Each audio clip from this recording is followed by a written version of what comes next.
Well, it's official. After 102 episodes, we've ran out of ideas. We've hit the bottom of the barrel.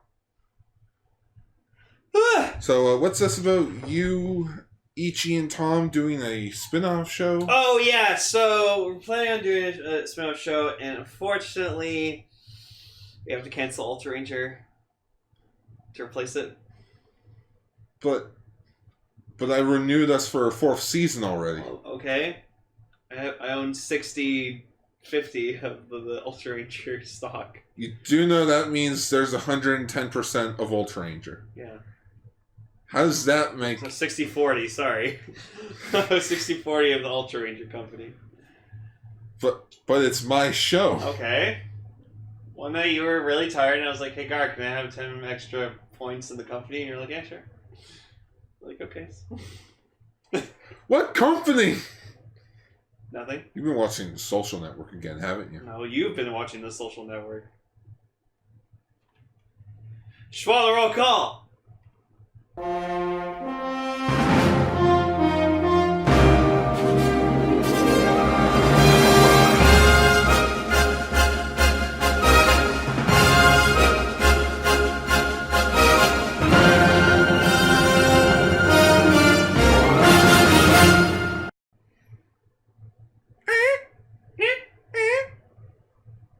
So that was our intro. So I'm Pink Ultra Pink Caster Lane. And I'm Ultra Yellow Caster Gar. And today is episode 102 of Kaiju Sentai Ultraranger podcast, where we talk about Ultraman's past, present, future, Godzilla, and all kaiju in between. Yeah. That's right. We are that. Feels a bit reverse saying those two things backwards. Right? Yeah.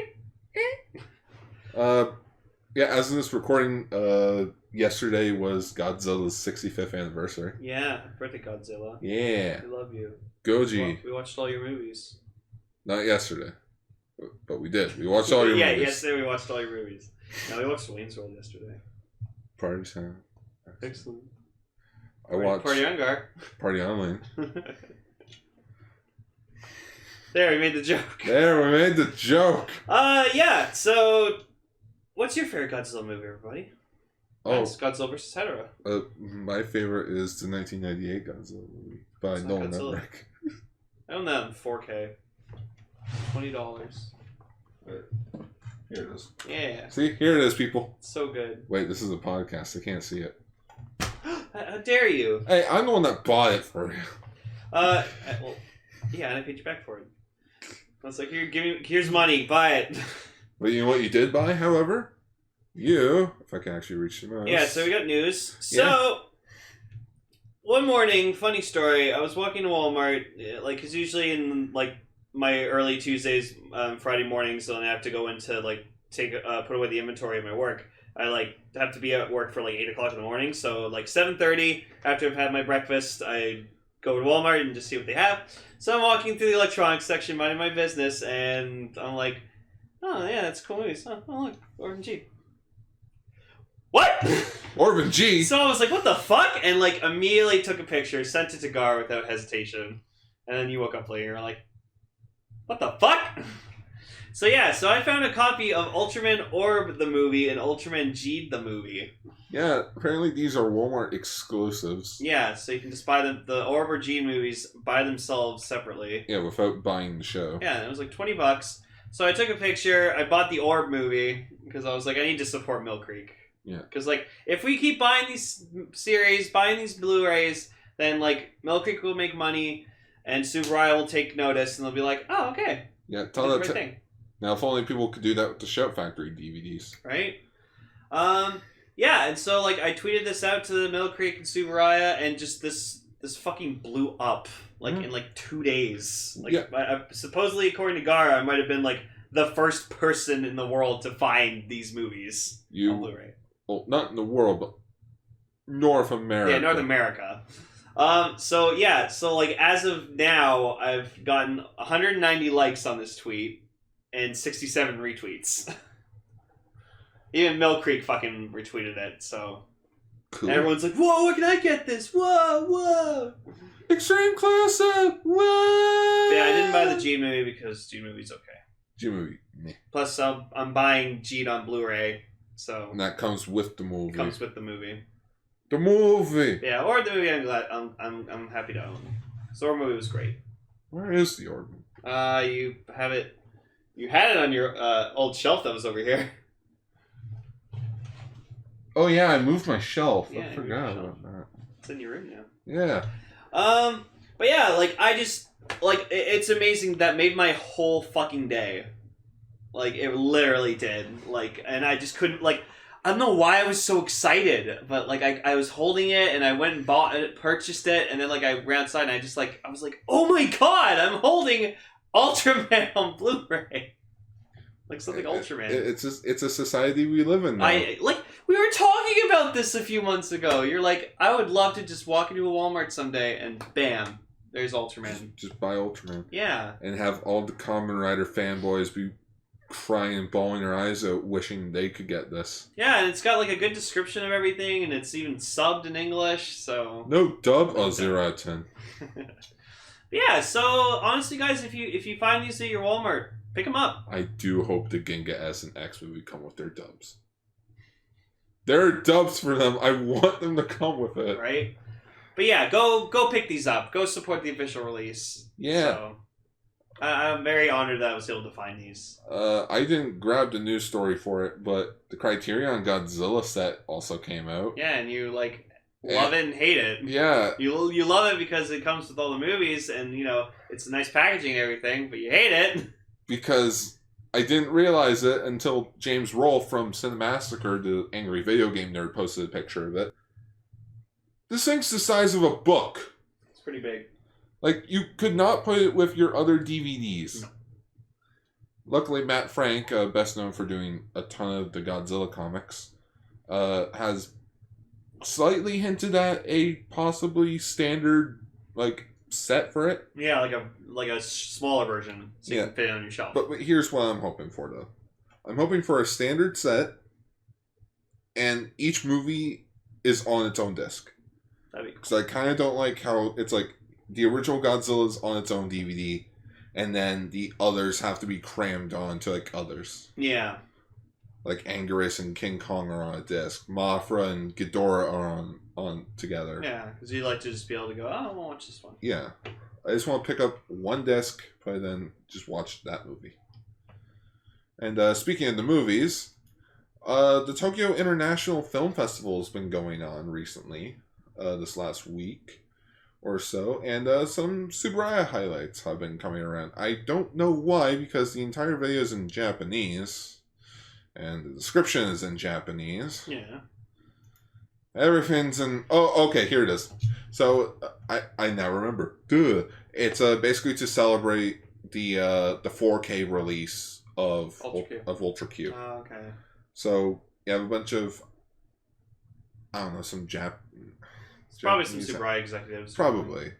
But you have Pigmon, Kagon, and Kemuman with them. And more recently, Hayata has actually shown up at the red carpet event, in which there's also Ultraman with him. There's him as Ultraman. Oh, right, he transformed. And he just turned 80 recently. Yep. Like the last 2 weeks. Yeah. He has turned 80. And yeah, like Ultraman fighting alien Zeton Bolton. But for being 80 years old, he sure can fight his Ultraman. There he is with Pigmon again. Aww. And Fuji's actress also showed up as well. Get boot. Which I believe she runs the archive at Tsuburaya Productions. But she still works for Tsuburaya. Yeah. To this day. That's cool. Maybe not acting wise, but still doing stuff. That's cool. I just realized that's a different Pigmon outfit. See, short hands, long hands. Yeah. Huh. Well, they all come in different shapes and sizes. That is true. Yeah, again, for being 80, he still got it. Oh, yeah. Alright, next news story.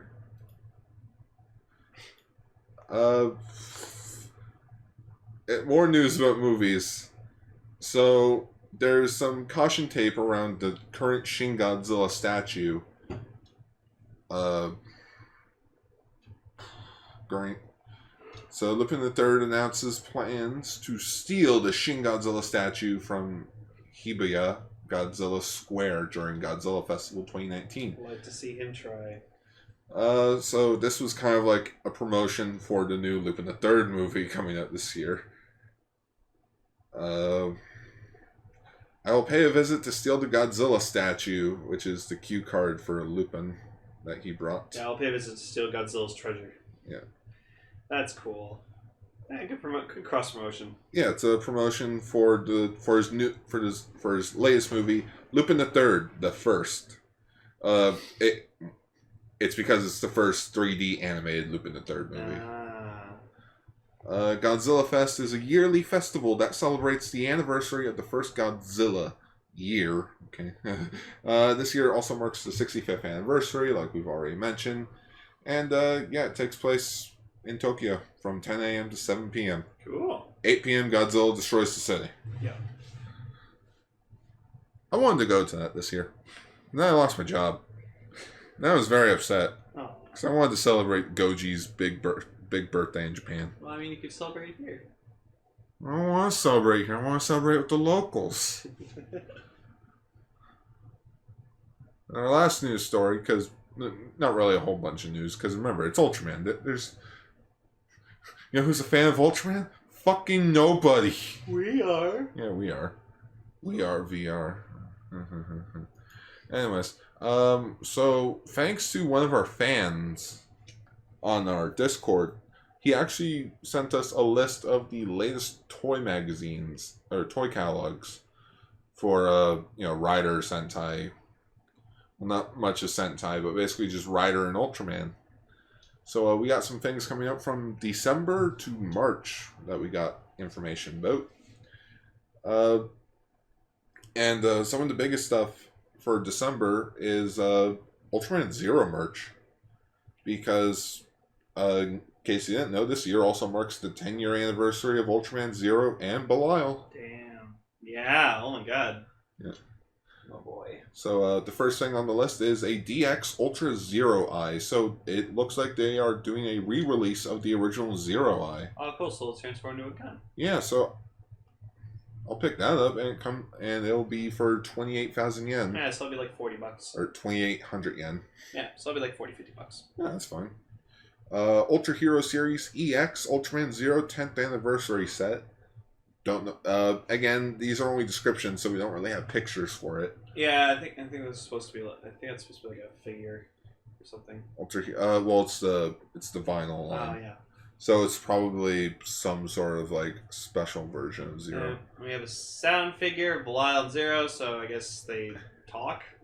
Probably just like the electronic figures. Yeah, and then we have an Ultra Vehicle X vehicle. So Ultraman X is getting those Ultra Vehicle transformation toys. Oh, okay.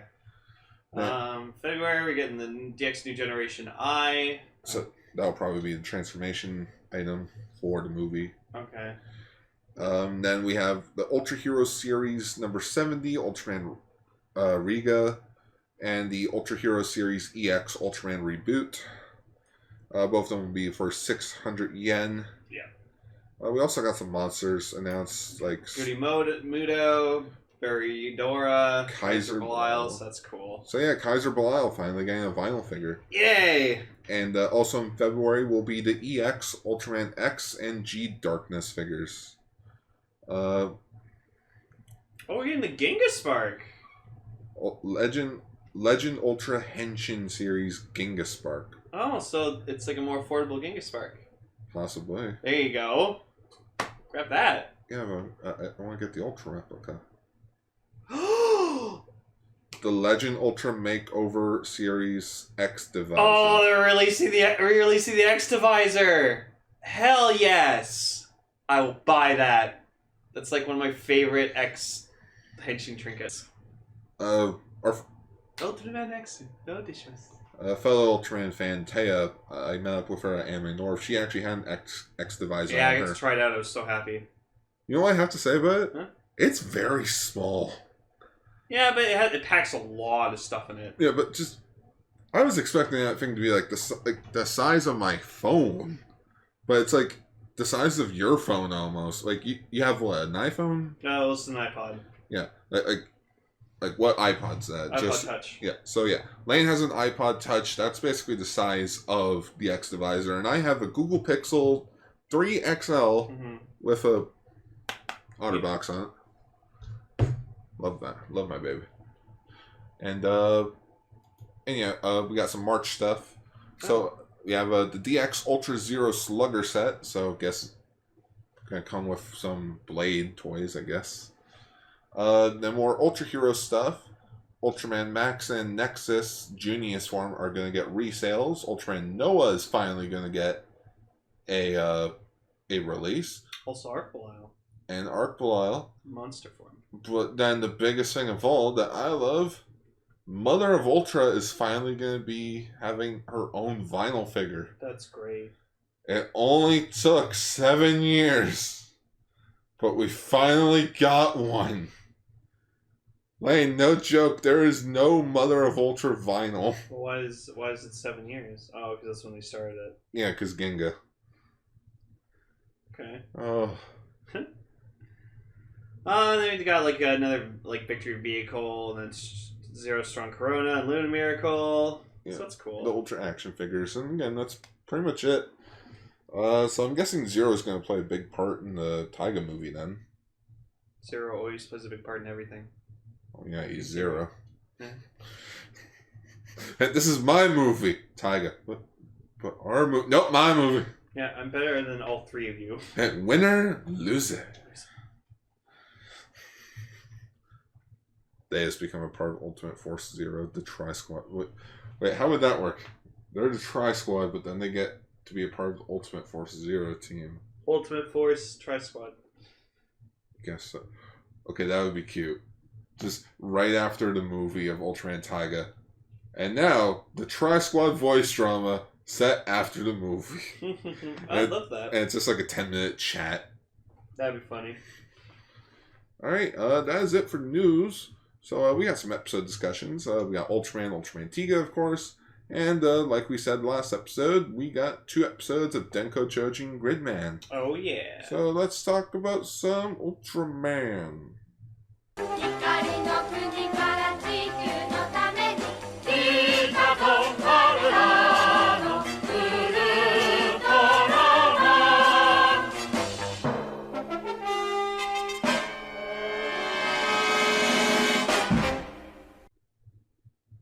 So episode 25, The Mysterious Comet Suifan.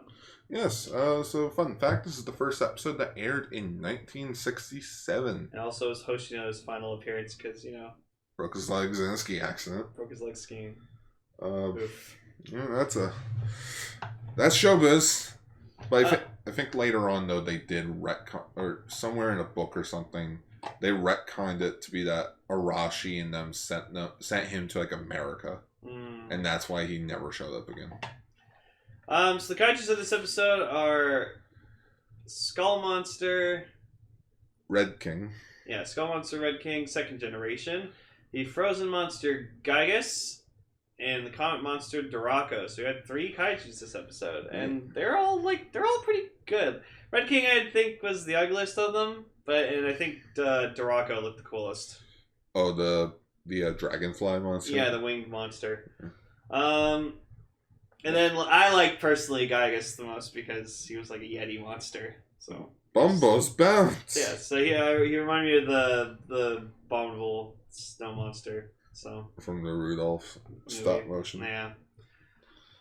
So basically the whole premise of this episode is they like have a comet's approaching Earth, and you know they're missing some hydrogen bombs, which they find out that like a monster took them and ate them, which we find out it's Red King.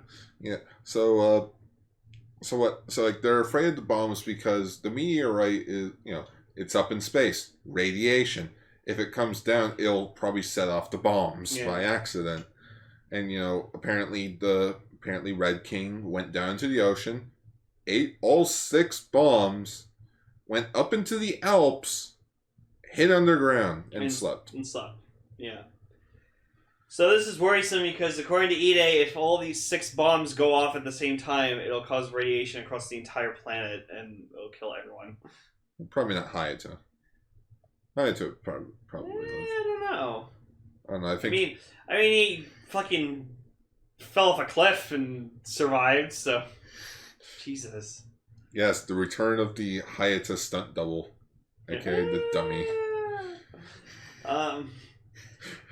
Listen, I know it's our final episode, and you're our only stunt man left because everyone else has died. Yeah.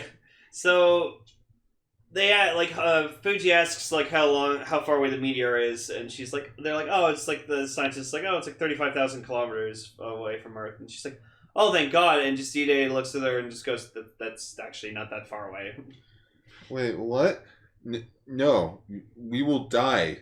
Yeah, we'll die if that meteor hits us. Comet hits us. Oh.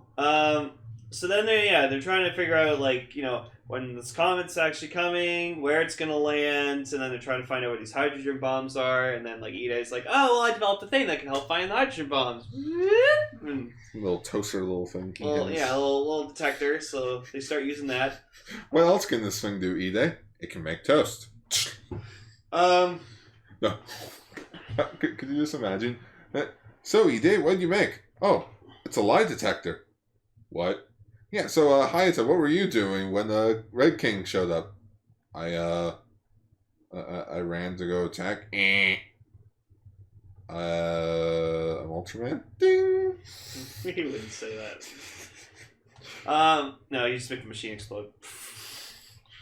Do you understand? Yes. So they decided to go to the Alps, because I guess there's Alps in Japan. I didn't know that. So then Hayato, you just kind of see him because remember it's Ultraman in Hayata's body, so he's just kind of looking out in the thing, and Arashi need to go up to him, and it's like, oh, what's going on? And Hayato, he's just like, Earth's really beautiful. And I was like, aw, that was just Ultraman really appreciating the planet. I want an Ultraman Christmas episode. God, Ultra's Magical Christmas. Yeah, Ultra's Magical. Kidnaps domestic children. Bring to all the boys and girls of M78. Fly. Santa Claus is this Ultraman. No, King. Ultraman King. Ultraman King's Santa Claus? Yeah, he's Santa Claus. This entire time, he's just been Santa Claus. Yeah, it's a Santa Claus as an Ultraman. That'd be great. Ultraman's just... Or Santa Claus has just been an alien this entire time. I believe that Santa Claus would be an alien. So then we cut to these people, and this one guy's freaking losing his shit, going oh, I'm gonna die! Yeah. Well, yeah, because hydrogen bombs. Yeah, well, no, and also the comet, because they say that if the comet crashes and the hydrogen bombs are in the vicinity of it, they'll explode. Yeah, it's the end of the world. So we found out something about the crazy father dude. Yeah, so there's this telemarketer guy, there's this other woman, there's his father, and then his son who's dressed up in a spacesuit. They never show up again. No. After this 2 scenes they're in. Mm-hmm. We found out something really clever, really neat. Apparently the dad in that bunker was Haru Nakajima. Godzilla himself? Yeah, Godzilla himself had a quick cameo in this movie, but it's just funny because I had to triple check to make sure that it was him, because you only used to see him as an old dude. Yeah, I've always just seen him as he looked from the 90s to now, because he was really scrawny during the 90s and the 2000s. Yeah, scrawny, frail, had glasses. Freaking night and day. Yeah. So his little boy, whatever, that's dressed up in a suit, and he's like, I'm gonna help fight the monsters. It's why are you dressed up? Oh, if the meteorite comes and crashes us, I'll be prepared if I go fly off into space. No, you dumb kid. You're gonna die, kid. So then, they're watching the comet, fly, towards them, but then it passes by them, and they're like, oh, thanks, fuck, and just, the... Banzai! Yeah, Nakajima's just like, Banzai! Banzai! And they're all just, yelling, Banzai, Daniel-san! Banzai! Banzai! Banzai! So then, they find out where Red King is. He's been, just slumbering underground, and it's oh my god, thank god, the comet he was asleep underground, so the bombs didn't go off. And so Ida and Arashi like try to they're watching the kaijus fight because in the end like Gygus and Dorako find each other and they're beating the shit out of them. Yeah, apparently Dorako came from the meteor. From the comet, yeah. Yeah, from the comet. It's like we can just get a quick shot of just seeing him go like and just like flying by. So they're fighting, and then like Red King shows up to the fight, and like he's like so he has like a personality about him because like he's just like all right, and like just cracks his knuckles. Yeah, okay. He's like, boom. He's like all right, and then he's seeing them fight. He's like yay! Yeah, it's funny. Like Gigas and Dorako start fighting each other, and you see Red King sit down, just like cheering them both on. It's like, yeah, get him. I'm gonna beat the shit out of both of you. Get out. No, that's not how you do it. Dorako turns to him. This is how you do it, and he punches. He punches him. So Gigas, like Gygus or whatever, he runs off, and then like Red King kills Dorako. Womp womp. So then, yeah, Hayato like runs off to go try to do something. He tries attacking Red King, but like he doesn't do anything, and he falls off a cliff. As he's falling, transforms into Ultraman, and then he this is the second time Ultraman's fought a Red King monster. Yeah, so he's like, yeah, whatever. Yeah, so it's nice to assume that like this is the first time in this is the second time in Ultraman where we've reused the monster just with a different suit. Yeah. Because we had Bolton show up in episodes 2 and 16. Yep. Then we have Red King here. Yep. Who showed up in I want to say episode 8. So while Ultraman's busy fighting Red King, Rashi and Ida they find Gygus and they're like, all right, like what? How are we gonna defeat him? He's like, don't worry, I got you. Hold my beer. So he drops he like pretty much pulls Shin Godzilla and he like drops like a bomb on him that like freezes him and then causes him to explode. So I saw that and I was like, oh, that's awful. That was harsh. Yeah, that was really harsh. He's just minding his own business. But like they didn't know which of the 3 kaijus had the bombs until they found out it was Red King. So it's Eddie, the mean old Yeti. Oh man. So then Ultraman he like uses levitation because I guess he has that. I compare Ultraman to Golden Age Superman. Yeah. Whatever power he needs that episode, he's got it. I still think the weirdest one is they can shoot water. I still think the weirdest one is that how he can teleport. Yeah, the fucking cost of reducing his lifespan. That's why he only did it once. Yeah, so he levitates in the air, and then he cuts him into 3 pieces, and then he takes his head where the bombs are stuck in, and I guess flies off into space, and then like just causes him to explode in space, and like the astronomers are like, oh, it was an implosion, and it caused space to go back to normal. I guess. And then they find Hyatt. I guess. And so Hayato like comes back down to the ground. It's like, oh, that was a weird shot as well because the narrator's talking about the implosion in space. The camera's just like probably in a helicopter. They're zooming in on Hayato, who's all the way on the ground, waving his hand, like running in the snow. Yeah, they're in the Alps because there's snow everywhere. Ide tried to do his best impersonation of The Sound of Music. And then it ends with it's like, oh yeah, the comet's gonna come back someday, and it's like, what? Yeah, it's gonna hit Earth about 3026. July 22nd to be exact. Yeah, and they're like at 8 a.m. And they're like, oh my fucking god, that's funny. And it's like, well, technology will be super amazing by then, unless we kill ourselves first. I'm just picturing the Robin Williams joke. It's like, that wasn't the big one. When will the big one be? Could be tomorrow. Or 10,000 years from now. Well, thanks for the fucking heads up. So overall, good episode. I like when there's multiple kaijus, especially when they're fighting each other. I personally like the scenery in this episode. It looked really nice. Good change of pace. I like that we just went to a snow location. I always enjoy snow landmarks and landscapes. Especially did make a Godzilla. It made Red King and Ultraman pop because they're different colors. Yeah. With a blue sky background. So yeah, so really good one. I hope we see Gygus again someday. It'd be nice to see the Yeti monster. I think he never shows up again. Oh. It was probably like a vote thing. It's like, who do you like the most? Red King, Tarako, or Gygus? Who do you like most? Ultraman. No, you have to pick from the monsters. Ultraman. Ultraman. He's a menace. What's your name, son? J. Jonah Jameson Jr. Because I just remember J. Jonah Jameson does have a son named Wait.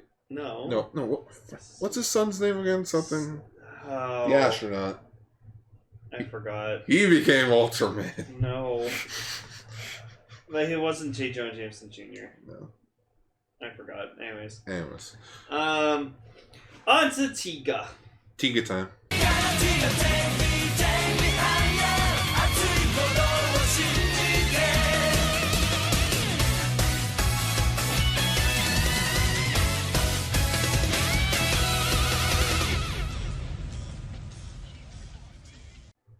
So, episode 25, The Devil's Judgment. So, this was a Captain Aruma episode. Yeah. Because, we have to have another episode about a captain figure abandoning their child. Yay! Jesus, this is a recurring thing in Ultraman. It's in the Lane. It's in the casting. Be a captain. You can't have any connection to your kids. You miss them a lot. Like, it happened in fucking X. It happened in fucking Gingas, I think. No, it didn't happen in Gingas. It did happen, however, in Orb with Shubikawa and his daughter. Yeah. Oh my fucking god. That's just the thing. Just like, not paying attention to your child because you're too busy with fucking work. What kind of parents that? Though, to be fair, that is a responsible, not really a responsible thing, but it's just, just heartbreaking, Very heartbreaking. Yeah. Where you go? This is Ultraranger, where I can just go, leave, and grab a thing of eggnog. Get myself a drink. There you go. Can't be like, oh guys, I gotta leave the room. No, just gonna grab myself my own drink. So apparently there's this whole thing with an angel that's like showing up, and everyone's like losing their fucking mind about it because they think it's super cool, and it's like brainwashing people. Specifically, Captain Aruma's mother-in-law, who's taking care of her son, Tomoki. Yeah, Tomoki. So, yeah, we find more about Captain Aruma. So she had a husband who passed away because he was working on a secret communications project in a laboratory, and he died. I don't know what the fuck he did that caused that to happen. He tried to make a new Kamen Rider show. And she was in Brazil when this happened, for some reason. And so she just was like, well, I'm too busy with Guts, so I can't really take care of my son, so she gave him to her mother-in-law, which her mother-in-law's been kind of a bitch to her about it, being like, well, if you're so fucking busy, then you don't have a right to see your son ever, so don't ever come here and see him.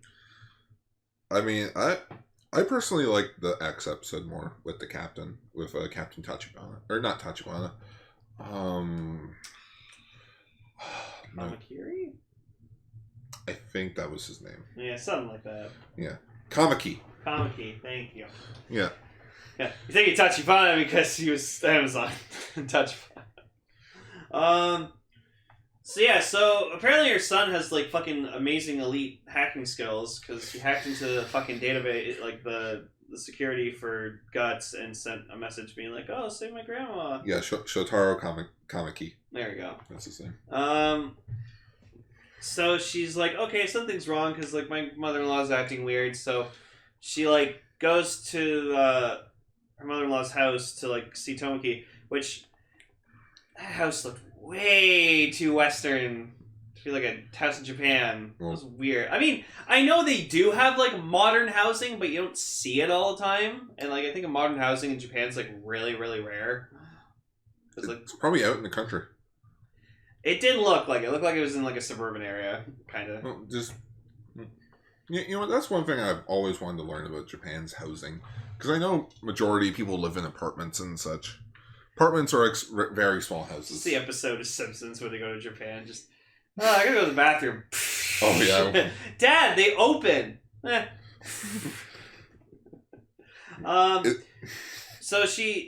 She's wondering why her mother-in-law is like acting super fucking strange, and then like she walks up to Tomoki, who's on the computer, and he's just like, "Your grandma's been acting weird. You should try to figure out something to fix that." And then like the grandma goes in, it's like, "Oh, he's a good boy. Get the fuck out."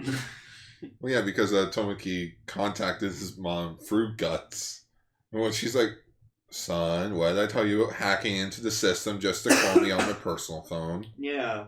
To not to. So they're worried about Captain Aruma, so Daigo and Reina get sent to go watch her.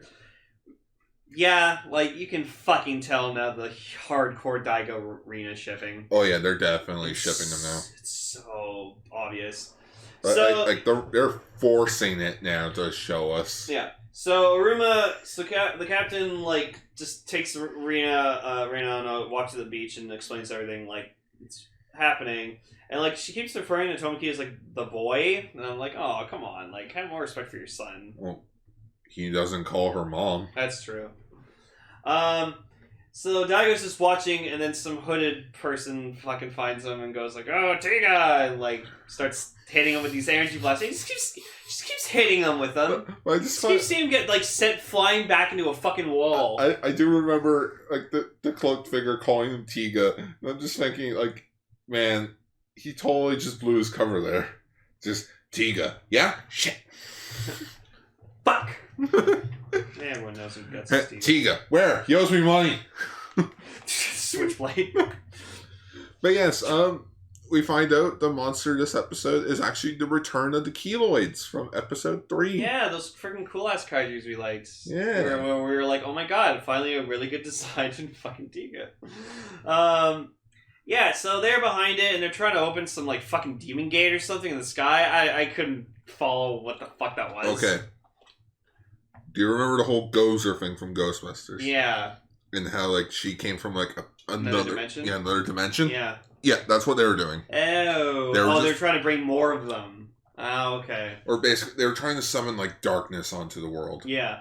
So they're, like, brainwashing all these people into thinking there's, like, an angel, and then, like, this one guy's just like, "Oh, Tiga's the devil! Like, you must hate Tiga!"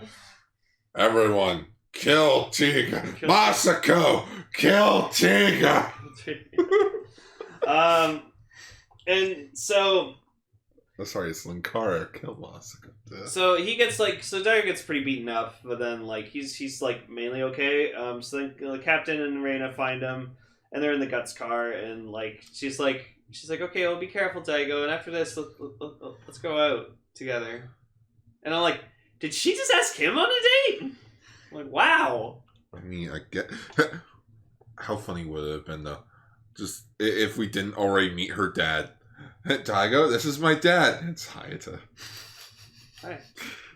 That one would just be like, Hey, hey! there's something familiar about you. I get that a lot. You remind me of me when I was your age. That'd be great. Please let that be a scene in Shin Ultraman. The what? Just Hayata? Yeah, Hayata actually shows up and be like, you remind me when I was your age. So then, like, we see, like, as they're driving away, like, Daigo, like, runs into, like, in an alleyway of a building, and then you just see him transform to Tiga. So he's fighting, he tries fighting, he gets his ass kicked, and... Oh, like, yeah, they cut the transformation sequence from this episode, too. Yeah. Because as they're driving away, you just see a light behind the building, you see him flying. And you just see him roll out, yeah. Transform and roll out. Yeah, transform and roll out.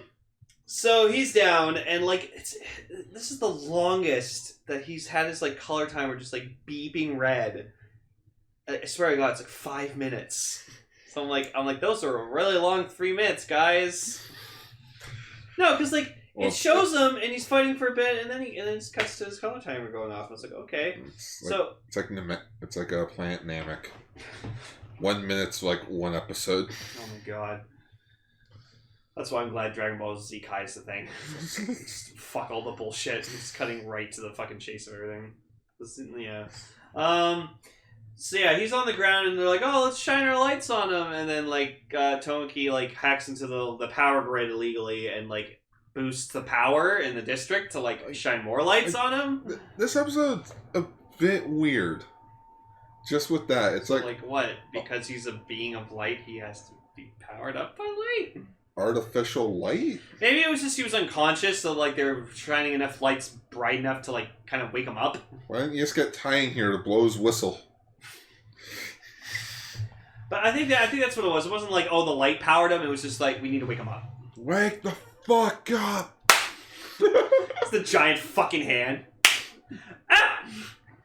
Cool. Dinah just shows up. Get up! What's cool about the alien Kellyon that we saw this episode too is that he also can form change. So he's pretty much a kaiju version of Ultraman. Yeah, he could. He actually hardened his skin so he could be tougher, and then when he went Tiga went sky type, he grew wings and like flew after him, and I was like, what the fuck? I've added a few adjustments myself. So that's an Ironmonger reference. So that was how do you solve the icing problem? Icing problem. Gotta get a look on that. Is that really how fast you can go? Shut up! Oh, gee, I wonder what I can do. Tank missile. So yeah, that was really cool that he could adapt to the situation. That was pretty cool. So then, just how do we make this more threatening? Just this one's more adapt, because it's like instead of one being, it's like several keloids together as one. Yeah, and so then he goes back to multi-type. He tosses him in the fucking gate and just beats the shit out of him. Sterium or Zeppelion Rays. Zeppelion Tolson. Zeppelion Tolson. Zeppelion Tolson. Zeppelion. Yeah. Yeah, and fates them, and everyone goes back to normal, and then Irina gets to be called mom. Yeah, the captain calls him. Her son calls him Mama. She's like, "Aw." And the grandma's like, "The fuck out of my house." And then, yeah, they all get invited in and stuff. And shockingly enough, I'm not entirely sure if this is true or not, because we don't have any physical proof or any written proof, to my knowledge.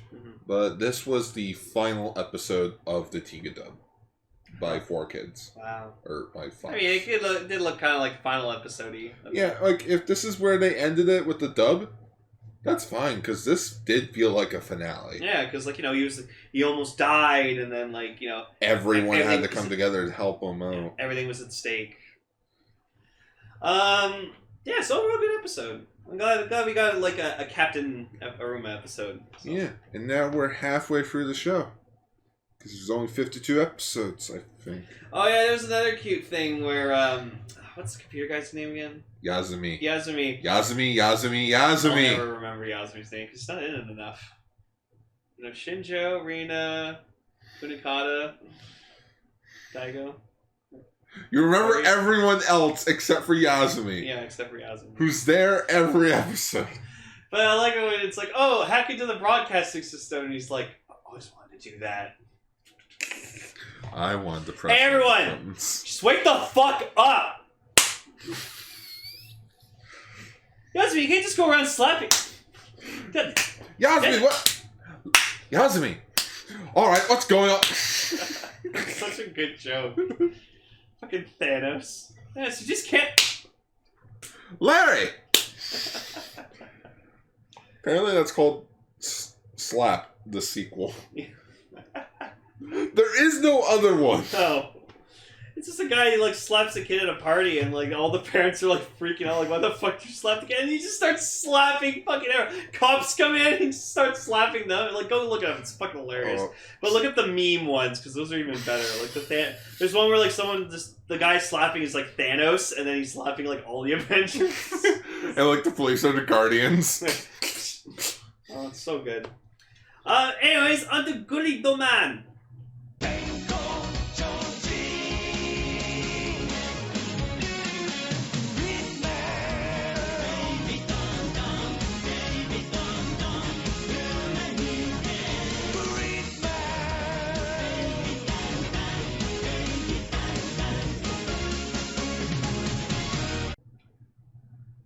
So episode 20, colors disappear from the planet of Earth. I swear that's not the real title. No. I could...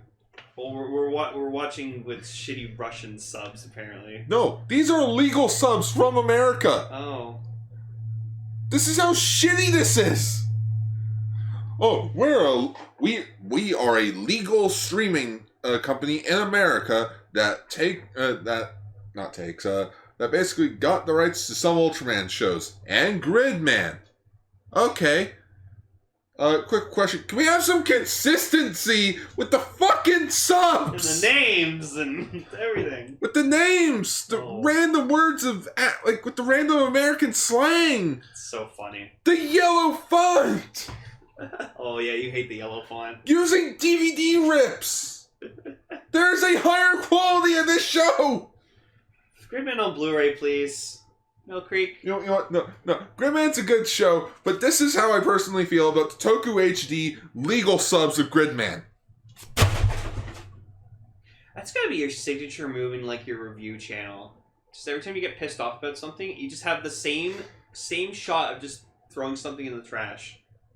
That'll be so funny. You know what I give this movie? Just no words. Yeah, just a scene of throwing something randomly into the trash can. Oh god, that'd be funny. But this was actually a good episode. Yeah, so we got freaking Naoto's uncle, and he's a CGI artist, and so the episode starts with Takashi entering a contest for like CGI art, and he's like acting like really nervous about it, because like it was actually kind of an interesting, cute side of him, because like you can tell that he's very like socially awkward. I feel like he's probably a... What is it, introvert? Yeah, he's an introvert. Oh, he's a heavy introvert. He's a shut-in. He's probably like because he's a huge shut-in. What's her name? Asuka from SSS's Gridman? Project? Akane. Akane, thank you. Yeah, she's like Akane. He's like Akane. Closet otaku. Yeah. Like that's why my theory is in SSS Gridman, Akane is Takashi's daughter. I could believe it. I could believe it too. I could fucking believe it. So yeah, so he's like, you can see him, he's like, excuse me, like, is this for the contest? Oh, yeah, here, I have my thing. Oh, please sign your show. Oh, of course. Like, he doesn't seem that evil. Like, when he's by himself. But... Con Digifire is manipulating him. Like I said, whatever he gets pissed off about, Con Digifire just, like, he, like, kind of encourages that rage. He's like, oh man, that sounds like... Because, like, sometimes it sounds like he's phoning in, like, it's like, oh, how dare they reject my art? Oh, yeah! How dare they? Doesn't that make you mad? Doesn't that make you want to build a kaiju? I'll bring it to life, we'll destroy all the humans. Like, you know he's manipulating them. And, like, you saw that in SSS's Gridman, where freaking Alexis was doing the exact same thing. So, that's just their race. They're manipulators. They can't do shit themselves, so they'd rather manipulate other people to do their work for them. Why get your own hands dirty when you can dirty someone else's? Because honestly, if Con Digifire wasn't a thing, Takashi would probably just be typing about this in a blog post or something, like on his own personal website. He's like, so today I got ticketed because I was a pervert and like try to look up a police woman's skirt. Like he would just type about how angry he was at it, and then he'd just go about the rest of his day. Okay, I was just watching The Social Network before recording. Now I'm just picturing Mark Zuckerberg, is being possessed by Con Digifire. Oh, that's why everyone thinks of him as a robot now. Have you seen those jokes? Like, have you seen Mark Zuckerberg nowadays? He's like a robot. He's just like during that incident where like the government, like the American Congress, was just like, okay, like you're going into hacking into people's private information and like showing all this shit that's on their browser data, and like his response was just like very blankly, we just show ads. That's it. We don't hack into people's personal stuff. It's just whatever they were searching, we just put on Facebook ads on their search criteria. So he was just defending himself, but like everyone thought that he was like, no, you know about everyone's information. We all know what Mark Zuckerberg truly is. Dark Fate out now. Apparently it's crap. Yeah, it bombed. Well, I heard there's a scene in the first 10 minutes that pissed everyone off. So I'm interested to see what it is. I don't know. I don't know either. So he enters this contest and just Oh my god, Takashi. Like, you have problems. So, his entry is all of his kaiju designs and just him in the middle looking all menacing and evil, and then it, like, goes to, like, a negative, like, effect, like, and you just hear, like, evil laughter. And Naoto's uncle's just like, okay, he needs to see the brighter side of things. Like, he's a bit too much of an angry person. And, like, Takashi's just watching, like, on his computer screen at home, and he's just like, he just doesn't understand my artistic genius! And, like, Kandijivar's just like, yeah! I'm just terrified now that freaking Takashi's gonna end up like Joaquin Phoenix's Joker. Oh my god. Oh my god, we should fucking make the thumbnail just Takashi dressed up in Joker makeup. That would be hard. I don't know, you could probably do it. Alright. That would be the fun. It's already after Halloween. If you can't Photoshop like clown makeup onto him, then like just put Joaquin Phoenix Joker's head over Takashi's body or something. You know, I got an idea. Okay. So there we go. So then, like, yeah, so Naoto's uncle runs into, like, his brother, who's Naoto's dad or whatever, and it's like, oh, you know, like, Naoto misses you. Like, you should come by. He's like, yeah, I haven't seen Naoto and Daichi in a while, so it's like, you know, I'll come by. And so, we cut to the like, three of them. They're at, like, a manga place, and, like, you know, Ippei's looking up stuff on designs. Naoto's just like laughing at a fucking comic, not paying attention. Our protagonist, everyone. Man, it's super fucking funny. But Ippei comes up with the latest assist weapon for Gridman. The King Jet. Yeah, the King Jet. Which then, I think it was in the next episode, or it might have been this one, that they combine together and they make the Dragon Fortress. Yeah. The Dyna Fighter, which is the Dragon Cannon. Oh. When they combine together, they become the Dragon Fortress. It's pretty cool. Yeah, it's a good progression. It's like, you know what? Just make a giant military jet. Yeah. And then he's like deciding on the color of the wings. Like he's either deciding blue, white, or yellow. And he like doesn't know what to make them. I like when I was looking through like the wing colors, I was like, no, white. Make them white. And he decides on white. What do you think, Michael Keaton from RoboCop reboot? I'll make it all black. Make it like military black.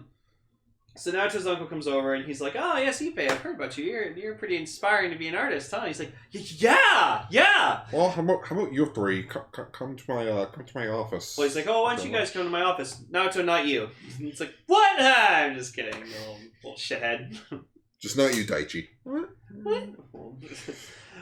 Yeah. So then they like go to his office and he's rage quitting. Well, that's later, but like, you know, he's like working on like a new design for stuff, and like, you know, he takes inspiration. Like pretty much all of his art was just like pictures of stuff in real life, and he just like warped them. So I'm like, ooh, I guess it's like 90s stuff. It says 1993. It is.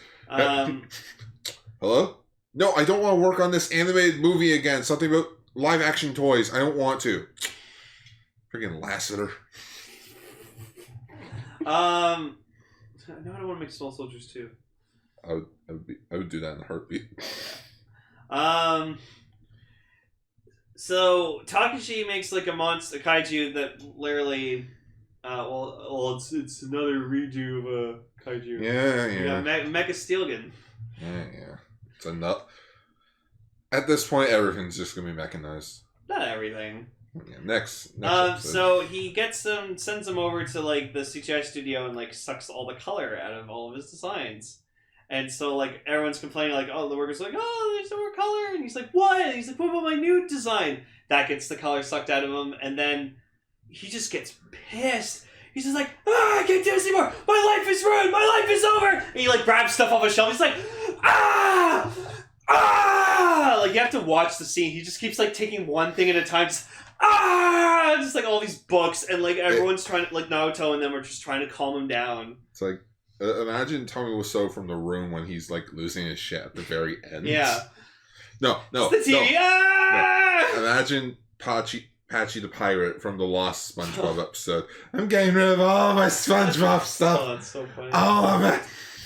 Oh. The underwear. So then he gets blinded by like a light in the screen, which causes the color from his eyes to go away. So he can't see color at all. Wait, was that it? Yeah. That's he lost the ability to see color by like looking at stuff. So he just also like that's why when we cut to the scene later where he's like talking to Yuka or Ippei or something like that, it's all black and white. Yeah, it's all black and white. I thought he actually just stole the color from the world. No. Naoto's uncle cannot see colors. Oh, right. So he thought his life was over. And then Ippei's like telling him like, no, don't give up. And so like so then Naoto like he goes to become Gridman, but like it's funny because like the thing's like it's like in a fanny pack. It's like fanny pack. And I'm like, the Grand Acceptor, that or the Primal Acceptor, whatever transformation item is called. Acceptor. Yeah, the Acceptor or Acceptor. Just Naoto's wearing a fanny pack. Well, because 90s. Well, I haven't seen people wearing fanny packs nowadays. It's a wrist brace. Why don't you just wear it on your wrist? Because I guess he realized it's like, oh, he shouldn't be wearing it all the time because people will just like ask why he has that. I think that's why. Because like remember for the first like bit he was wearing it all the time, but then I guess the writers were probably worried like, oh shit, what if like we have to write in like people ask him why does he have that? So it's like he'll just wear it when he needs to. It's like in Samurai Cyber Squad where it's actually stuck to freaking Sam. So he goes, access! Flash! Transforms to Gridman. Gridman gets his ass kicked as he usually does. And then they finish the King Jet. That moment when Gridman's not really that great of a fighter, he always gets his ass handed to him. All he needs upgrades. Yep. And yeah, so he fights him, and then they get the Dragon Fortress, and it just starts like helping kick ass, and like it's cute because you see like I think it was the next episode, but like Yuka and Ippei are like using like joysticks to help like control the jets, whatever. I don't know. They used them both in episode 20 and 21. Yeah. There was a funny story though, how like I put on episode 20, and you were like, "No, we already talked about this." I'm like, "No, we didn't." And you're like, "Yeah, we've already watched this." I'm like, "I don't remember us watching this or talking about it." And it's like, all right, you watched this for episode 100 because we were going to talk about it then. Yeah, and then we just decided last minute, we're like, oh no, I'm going to talk about it. Yeah, beats the monster, color's been restored. Yeah, and then Naruto like sends a letter to Ippei, which then when he's reading it, we see like footage of like Naruto's uncle reading it out to him. And he's like, oh, you're going to be a good artist and maybe you can work with me someday. And Ippei's like, yeah! Ippei then made his own animation company. He lost all the money. But yeah, and then we have episode 21, which is the more bizarre episode. The Execution of My Hero. So it starts with Takashi having a dream where like Gridman fucking tried to kill him. Yeah. Like and Takashi's like, ah! You know, like Takashi's on like this crucifix. Like I was trying to explain to Gar that like yeah, like when you see that in Japan, like they don't have a concept of that. It's just like that's just how they tie people up in shows. Because like in like the O's Denno movie, yeah, they had people on cross. They're like tied up on crosses. And in earlier Ultraman Ace, the Ultra Brothers were all on crosses. Yeah. It's just yeah. Takashi's like on a cross, and Gridman starts beating the shit out of him. Until it's like, oh no, I had a nightmare. Oh, I can't sleep. We're gonna make a monster. Then a porno ad comes on for this pillow that can help people get to sleep.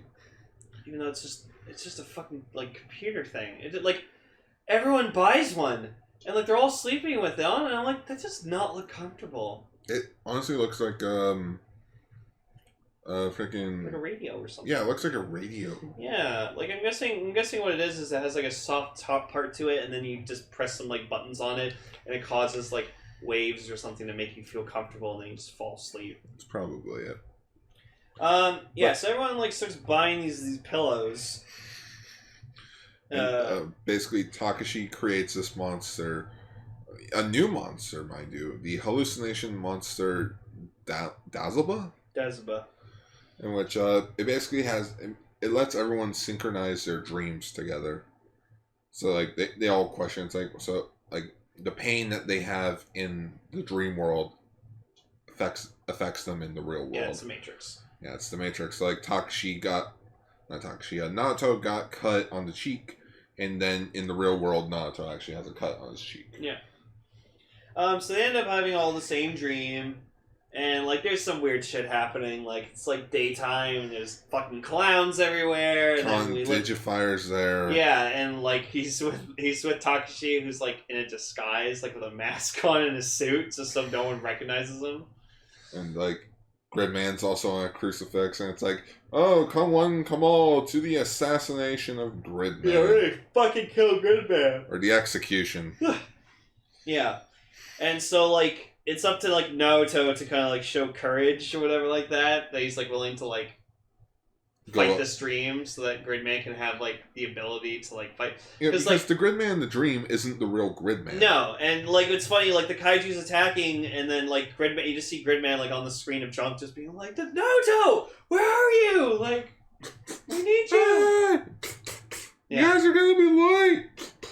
Yeah. So that was interesting that, like, this whole episode took place inside a dream, but then, like, eventually Naruto does wake up. Yeah, and he rushes down to Junk and Ippei's place to turn the Gridman. Yeah, turn to Gridman. He turns into Gridman. Starts fighting the dude. Yeah, and saves everyone. Gridman beats up clowns. Yeah, and beats up clowns in, like, human size, and it's great. This is also the first episode where everyone actually gets to see Gridman. Yeah, so now people just, like, know about Gridman. Like, they're like, yeah, even like Naruto's dad's just like, yeah, I know your mother doesn't agree. I think Gridman's pretty cool. Like, Daichi's seen Gridman before. Back in episode 2 when he was in the hospital. Because, like, that giant open hole that was leading into the real world. Oh, yeah, that was cool. I wish they did more on that. And the episode just kind of ends with everyone waking up and Takashi passing out because he stayed up all night. Yep, worrying. He's like, fuck you, Gridman.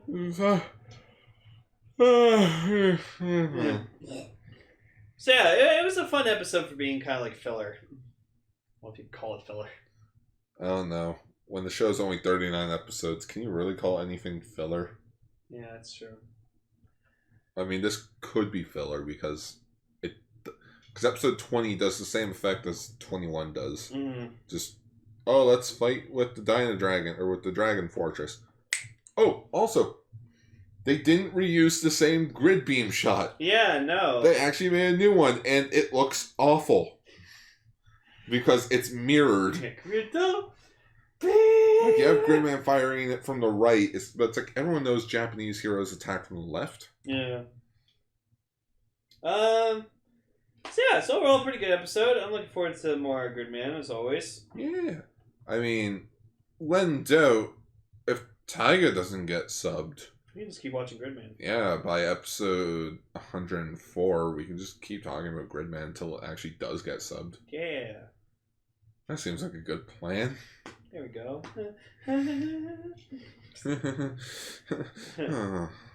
Sub Tiga, please. Can someone please catch up on Tiga? Fuck's sakes. I need to know how this story ends. So yeah, so that was Kaiju Sentai Ultraranger episode 102.